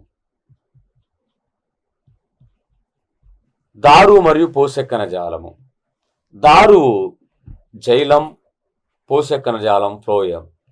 ఈ దారువు నీటి రవాణా కొరకు ఉపయోగపడుతుంది. పోషక కణజాలము పోషక పదార్థాల రవాణా కొరకు, అంటే నీరు పోషక పదార్థాల రవాణా చేయట కొరకు ఆ మొక్కల్లో ప్రసరణ కణజాలం అనేది ఏర్పడింది. అలా ప్రసరణ కణజాలాన్ని నాలికా పుంజాలు లేదా ట్రాకియా అంటారు. ఇలా ట్రాకియా లేదా నాలికా పుంజాలు ఏర్పడటం వలన ఈ మొక్కలను ట్రాకియోఫైట్ మొక్కలు అంటారు. ట్రాకియోఫైట్ మొక్కలుగా పిలువబడే మొట్టమొదటి ట్రాకియోఫైట్ మొక్కలుగా పిలువబడేది టెరిడోఫైటా మొక్కలు. మొట్టమొదటి ఎంబ్రియోఫైట్ మొక్కలుగా పిలువబడేది బ్రయోఫైటా మొక్కలు. ఈ టెరిడోఫైటా మొక్కల్లో మొట్టమొదటిసారిగా దారువు మరియు పోషక కణజాలం అనే ఆ ప్రసరణ కొరకు ఉపయోగపడే కణజాలాలైన నాలికా పుంజాలు ఏర్పడటం వలన వీటి మొట్టమొదటి ట్రాకియోఫైట్ మొక్కలను కూడా పిలుస్తున్నారు. ఈ టెరిడోఫైటా మొక్కలకు ఎగ్జాంపుల్ చూస్తే వాటిలో ఫెర్ను మొక్కలు. ఈ ఫెర్ను మొక్కలను అలంకరణల కొరకు, ఉద్యానవనాల్లో అలంకరణ కొరకు పెంచుతారు. ఈ ఫెర్ను మొక్కల యొక్క పత్రాలన్నీ రెండు వైపులా ఒకే రకంగా ఉండటం వలన, చిన్న పరిమాణంలో రెండు వైపులా ఒకే రకంగా ఉండటం వలన ఈ ఫెర్ను మొక్కల పత్రాలను ఫ్రాన్స్ అనే పేరుతో పిలవటం జరుగుతూ ఉంటుంది. ఫ్రాన్స్ అనే మొక్కలు ఈ యొక్క ఫెర్ను మొక్కల యొక్క పత్రాల సమూహాన్ని ఫ్రాన్స్ అంటారు. ఈ ఫ్రాన్స్ లేదా ఫెర్ను పత్రాల మీద దాని యొక్క అంటే పత్రాల కింది భాగంలో నల్లటి మచ్చలు ఉంటాయి. వాటిని సోర్గై అనే పేరుతో పిలుస్తారు. ఈ నల్లటి మచ్చలే సోర్గైలు అనేవి సూక్ష్మ సిద్ధ బీజాశయాలుగా పనిచేస్తాయి. సూక్ష్మ సిద్ధ బీజాశయాలుగా పనిచేసేవి సోర్గైలు. ఇవి పత్రాల యొక్క అడుగు భాగంలో ఉంటాయి. పత్రాల యొక్క అడుగు భాగంలో నల్లటి రంగును కలిగి ఉన్న ఇవి సూక్ష్మ సిద్ధ బీజాలను ఉత్పత్తి చేసే ఆశయాలకు ఉపయోగపడతాయి. అంటే ఆంజియోస్పర్మ్ అనేది ఆ యొక్క ఆంజియోస్పోర్ను సూక్ష్మ సిద్ధ బీజాలను ఉత్పత్తి చేసే ఒక గది ఉంటుంది. దాన్నే సోరైలు లేదా సూక్ష్మ సిద్ధ బీజాశయాలను పిలుస్తారు. ఇదే టెరిడోఫైటా మొక్కలకు మరొక ఎగ్జాంపుల్ చూసినట్లయితే వీటిలో అజోలా మొక్కలు ఉంటాయి, ఈక్విజిటా మొక్కలు ఉంటాయి. అజోలా, ఈక్విజిటం, ఫెర్ను మొక్కలు ఇవి టెరిడోఫైటా వర్గానికి చెందినవి. మాస్ మొక్కలు హార్న్ వర్డ్స్, లివర్ వర్డ్స్ ఇది బ్రయోఫైటా వర్గానికి చెందిన మొక్కలు. నెక్స్ట్ వన్ పుష్పించే మొక్కలు. సెకండ్ వన్ పుష్పించే మొక్కలు. వీటిని ఫెనిరోగామ్స్ అంటారు. ఇక్కడ మనం ఫ్లో చార్ట్నే చూస్తున్నాం. ఫ్లో చార్ట్లతోనే వరుసగా నేర్చుకుంటున్నాం. ఫ్లో చార్ట్లో పుష్పించిన మొక్కల్లో థాలోఫైటా డిస్కస్ చేసుకున్నాం, బ్రయోఫైటా, టెరిడోఫైటా. ఇప్పుడు మనం నేర్చుకోబోయేది పుష్పించే మొక్కలు. ఈ పుష్పించే మొక్కలు ఫెనిరోగామ్స్గా పిలువబడతాయి. వీటిలో పుష్పాలు ఉంటాయి. పుష్పాలు ఉండటం వలన ప్రత్యుత్పత్తి అవయవాలు అయిన కేసరావళి, అండాశయం ఉంటుంది. కేసరావళి అండాశయం ఉండటం వలన ఆ ప్రత్యుత్పత్తి అవయవాలు సంయోగ బీజ కణాలను ఉత్పత్తి చేస్తాయి. పరాగ రేణువులు అండాలనే సంయోగ బీజ కణాలను ఉత్పత్తి చేస్తాయి. ఆ సంయోగ బీజ కణాలు సంయోగం చెందటం వలన సంయుక్త బీజం ఏర్పడుతూ ఉంటుంది. సంయుక్త బీజం లేదా జైగోట్ ఏర్పడుతుంది. ఈ జైగోట్ లేదా సంయుక్త బీజం విత్తనంగా మారుతూ ఉంటుంది. విత్తనంగా మారిన ఈ మొక్కల్లో ఆ విత్తనంపై కొన్ని మొక్కల విత్తనంపై ఎటువంటి ఫలకవచం ఉండదు.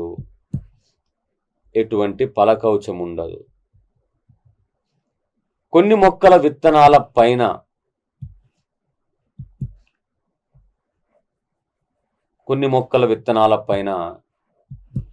ఫలకవచం ఉంటుంది. ఇలా విత్తనం ఏర్పడిన తర్వాత విత్తనాన్ని చుట్టి ఫలకవచము, విత్తనం చుట్టకుండా దాన్ని ఆవరించకుండా ఫలకవచం లేకుండా ఉన్న విత్తనాలు, ఫలకవచంతో ఉండే విత్తనాలు కలిగిన మొక్కలు ఉంటాయి. ఇలా విత్తనంపై ఉండే ఇది ఫలకవచం.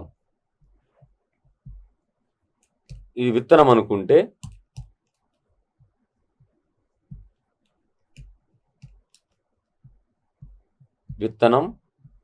విత్తనం పైన ఫలకవచం లేని మొక్కలు, ఇలా మనం ఇంటుగా చూపెట్టుకుని లేనట్టుగా విత్తనంపై ఫలకవచం ఉండే మొక్కలు. ఇలా విత్తనంపై ఉండే ఫలకవచం ఆధారంగా విత్తనాలు, ఈ మొక్కలు 2 రకాలు.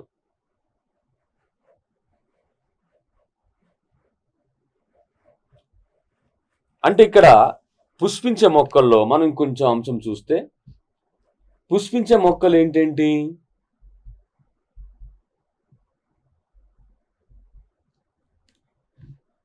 వివృత బీజాలు, ఆవృత బీజాలు. వివృత బీజాలు మరియు ఆవృత బీజాలు. వాటిలో విత్తనం ఏర్పడిన తర్వాత ఆ బీజం వివృతంగా ఉంటుంది, అదే బీజం ఆవృతంగా ఉంటుంది. అంటే వివృతాన్ని ఆవృతానికి సంబంధించి ఏంటంటే ఫలకవచం. వీటిలో ముందుగా అంటే ఈ విత్తనంపై ఫలకవచం ఉండే మొక్కలకు 2 రకాల పేర్లతో పిలుస్తున్నారు. వీటిలో ఒకటి వివృత బీజాలు. వివృత బీజాలు లేదా జిమ్నోస్పర్మ్. వివృత బీజాలు లేదా జిమ్నోస్పర్మ్ విత్తనంపై ఎటువంటి ఫలకవచం లేకపోతే, జిమ్నో అంటే నాకిడ్, అనచ్ఛాదితం. స్పర్మ్ అంటే బీజం లేదా విత్తనం. జిమ్నో అంటే వివృతం లేదా నాకిడ్, అనచ్ఛాదితం. స్పర్మ్ అంటే బీజం లేదా విత్తనం. విత్తనం మీద ఎటువంటి ఫలకవచం లేకుండా ఉంటే, అటువంటి ఫలకవచం లేని లేదా ఫలకవచం లేదా విత్తనం వివృతంగా ఉంటే ఆ విత్తనం కలిగిన మొక్కలను వివృత బీజాలు లేదా జిమ్నోస్పర్మ్ అంటారు. ఈ వివృత బీజ మొక్కలు వాటి యొక్క కాండం అనేది ఎటువంటి శాఖలు చెందకుండా ఉంటుంది. కాండము శాఖలు చెందకుండా ఉంటుంది. ఈ శాఖలు చెందకుండా ఉండే కాండాన్ని కార్డెక్స్ అంటారు. ఇది వివృత బీజ మొక్కల యొక్క ప్రత్యేకత. శాఖలు చెందవు, అన్బ్రాంచెడ్ స్టెమ్ ఉంటుంది. దాని యొక్క చివర మాత్రమే గుబురుగా ఉండే కొమ్మలు ఏర్పడతాయి. ఇలా చివర ఉండే గుబురుగా ఉండే శాఖలు ఏర్పడతాయి. కానీ దాని యొక్క కాండ భాగంలో ఎటువంటి కొమ్మలు ఏర్పడవు. అలా శాఖలు చెందని ఆ కాండ భాగాన్ని, కొమ్మలు లేని కాండ భాగాన్ని కార్డెక్స్ అంటారు. ఇలా ఈ మొక్కలకు ఉదాహరణ చూసినట్లయితే ఫలకవచం లేకుండా విత్తనం నగ్నంగా లేదా వివృతంగా కనబడే మొక్కలకు ఎగ్జాంపుల్ చూస్తే కొనిఫెర్ మొక్కలు. కొనిఫెర్ మొక్కల్లో విత్తనాలు ఉంటాయి, పుష్పాలు ఉంటాయి. కాబట్టి ఈ మొక్కలు విత్తనాలు కలిగి ఉంటాయి. కానీ ఈ విత్తనాల మీద ఫలకవచం ఉండదు. ఫలకవచం లేకపోవటం వలన ఈ వివృత బీజాలు. ఇలా కొనిఫెర్ మొక్కలు అనేది ఒక వివృత బీజం. ఈ కొనిఫెర్ మొక్కలన్నీ కలిసి కొనిఫెరస్ అడవులను ఏర్పరిచినాయి. ఈ కొనిఫెరస్ అడవులు అనేవి -6 డిగ్రీ సెంటీగ్రేడ్ ఉష్ణోగ్రతలో కూడా కిరణజన్య సంయోక్రియం జరుపుతూ ఉంటాయి. మరొక వివృత బీజ మొక్క సిక్వియా మొక్క లేదా రెడ్ వుడ్. సిక్వియా లేదా రెడ్ వుడ్ అనేది ఇది ప్రపంచంలోనే అతి ఎత్తైన మొక్క, అతి పెద్ద మొక్క. సిక్వియా లేదా రెడ్ వుడ్ ఇది కాలిఫోర్నియాలో ఈ రెడ్ వుడ్ మొక్కలన్నీ కలిసి ఒక ప్రదేశంలో ఎక్కువ సంఖ్యలో ఉండటం వలన ఈ రెడ్ వుడ్ మొక్కలు ఆ ప్రాంతంలో రెడ్ వుడ్ ఫారెస్ట్రీ ఏర్పడినవి. సిక్వియాకు మరొక పేరు రెడ్ వుడ్. ఇది ప్రపంచంలోనే అతి పెద్ద మొక్క. వివృత బీజ మొక్కల్లో మరొక ఎగ్జాంపుల్ విల్లే సాలిక్స్. విల్లే మరియు సాలిక్స్ అనే వివృత బీజ మొక్కలను క్రికెట్ బ్యాట్ తయారీ కొరకు ఉపయోగిస్తారు. విల్లే మరియు సాలిక్స్ అనే వివృత బీజ మొక్కలను. మరొకటి దేవదారు, సిడార్. దేవదారు అనే మొక్కలను, దేవదారు వివృత బీజ మొక్కలు ఎగ్జాంపుల్, దీనికి వివృత బీజ మొక్కలకు ఎగ్జాంపుల్. ఈ దేవదారు మొక్కలను పెన్సిల్ తయారీ కొరకు, అంటే ఆ బ్లాక్ ఉన్న దాని నింపు చుట్టూ ఒక వుడ్ ఉంటుంది, అది ఆ కలప దేవదారు నుంచి తయారు చేయబడింది. దీంతో పాటు రైల్వే స్లీపర్ల తయారీ కొరకు,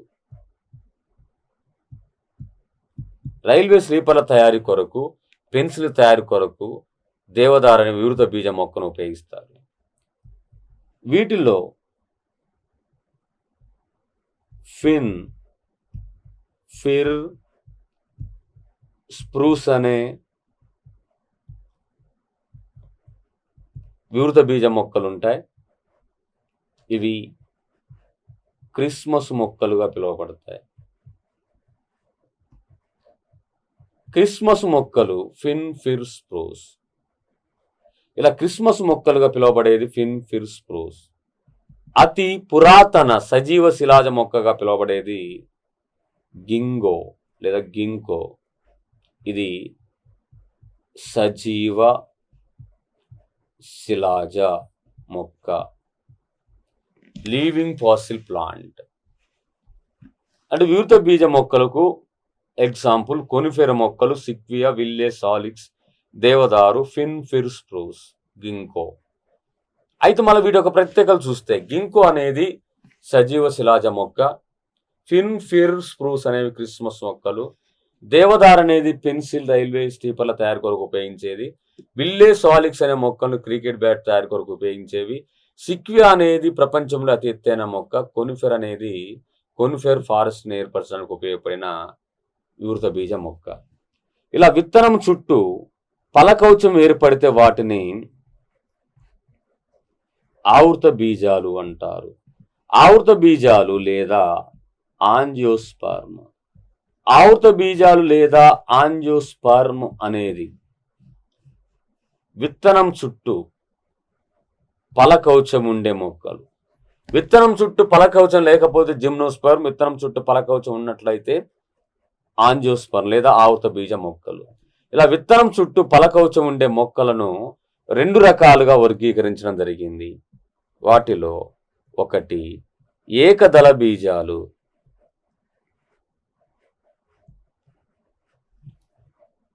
మోనోక్యాటలిడన్స్. 2 ద్విదళ బీజాలు. ఏకదళ బీజాలు మరియు ద్విదళ బీజాలని 2 రకాలుగా వర్గీకరించారు. ఏకదళ బీజాలు, వీటిలో ఒకే బీజదళం ఉంటుంది. ద్విదళ బీజాల్లో 2 బీజదళాలు ఉంటాయి. ద్విదళ బీజాలు 2 బీజాలను కలిగి ఉంటాయి. ఏకదళ బీజాలు ఒకే బీజాలను కలిగి ఉంటాయి. ఏకదళ బీజ మొక్కల యొక్క ప్రత్యేకత వీటిలో ఉండే వేరు అంతా కూడా ఒకే రకంగా ఉంటుంది. ఇలా ఒకే రకంగా ఉన్నట్లయితే ఈ వేరు వ్యవస్థను పీచు వేరు వ్యవస్థ లేదా గుబురు వేరు వ్యవస్థ అంటారు. ఒకే పరిమాణంలో ఉండే దార లాంటి వేరు వ్యవస్థను కలిగి ఉండుట ఏకదళ బీజ మొక్కల యొక్క ప్రత్యేక లక్షణం. అలా అవన్నీ కూడా ఒక పీచు మాదిరిగా కనపడతాయి. ఆ పీచు మాదిరిగా గుంపుగా ఉంటాయి. దాంట్లో ఎక్కడ కూడా ఒక పెద్ద వేరు కనపడదు. అన్నీ ఒకే భాగం నుండి ఏర్పడతాయి. ఒకే నుండి మరొక వేరు అనేది ఏర్పడవు. అన్ని ఒకే భాగం నుంచి ఏర్పడి ఒక గుంపుగా పీచు మాదిరిగా ఉంటాయి. దీన్నే గుబురుగా ఉండటం వల్ల గుబురు వేరు వ్యవస్థ అని లేదా పీచు వేరు వ్యవస్థ అని పిలుస్తారు. ద్విదళ బీజ మొక్కల యొక్క వేరు వ్యవస్థను చూస్తే ఈ మొక్కల్లో ఒక పెద్ద వేరు పెరుగుతూ ఉంటుంది. దాన్ని తల్లి వేరు. ఆ తల్లి వేరు నుండి పార్శ్వంగా చిన్న చిన్న వేర్లు ఏర్పడతాయి, అంటే పిల్ల వేర్లు. ఆ పిల్ల వేర్ల నుండి ఇంకా చిన్న చిన్న వేర్లు ఏర్పడతాయి. ఇలా తల్లి వేరు వ్యవస్థ, ట్యాప్ రూట్ సిస్టమ్ అనేది ద్విదళ బీజ మొక్కల యొక్క లక్షణం. పీచు వేరు వ్యవస్థ లేదా ఫైబ్రస్ రూట్ సిస్టమ్ అనేది ఏకదళ బీజ మొక్కల యొక్క ప్రత్యేక లక్షణము. తర్వాత ఈ ఏకదళ బీజ మొక్కలలో పత్రములో ఇలా ఈనెలు సమాంతరంగా ఉంటాయి. సమాంతరంగా ఉండటం ఏకదళ బీజ మొక్కల యొక్క ప్రత్యేక లక్షణము. అంటే సమాంతర ఈనెల వ్యాపనం. సమాంతర ఈనెల వ్యాపనం అనేది ఏకదళ బీజ మొక్కల యొక్క ప్రత్యేక లక్షణం. మరొకటి ద్విదళ బీజ మొక్కల యొక్క పత్రంలో చూస్తే ఈ పత్రములో అన్నీ కూడా ఒక చిక్కైన ఈనెల వ్యాపనం ఉంటుంది. ఆ చిక్కైన ఈనెల వ్యాపనాన్ని జాలాకార ఈనెల వ్యాపనం, జాలాకార ఈనెల వ్యాపనం, రెటిక్యులేటివ్ వెనేషన్, ప్యారలల్ వెనేషన్. ఏ మొక్క అయితే పత్రము జాలాకార ఈనెల వ్యాపనాన్ని కలిగి ఉంటుందో దానిని ద్విదళ బీజ మొక్కలని పిలుస్తారు. ఏ మొక్క యొక్క పత్రములో ఈనెలన్నీ సమాంతరంగా ఉంటాయో వాటిని సమాంతర ఈనెల వ్యాపనాన్ని పిలవడం జరుగుతుంది. ఏకదళ బీజ మొక్కల పత్ర రంధ్రాలకు ఇరువైపులా ఉండే రక్షక కణాలు డంబెల్ ఆకారంలో ఉంటాయి. డంబెల్ ఆకారంలో ఉండే ఏకదళ బీజ మొక్కల పత్ర రంధ్రాలకి చివర ఉన్న ఈ రక్షక కణాలు, గాడ్ సెల్స్ అనేవి ఏకదళ బీజ మొక్కల్లో మాత్రమే ఉండే ప్రత్యేక లక్షణం. ఇవి డంబెల్ ఆకారం లేదా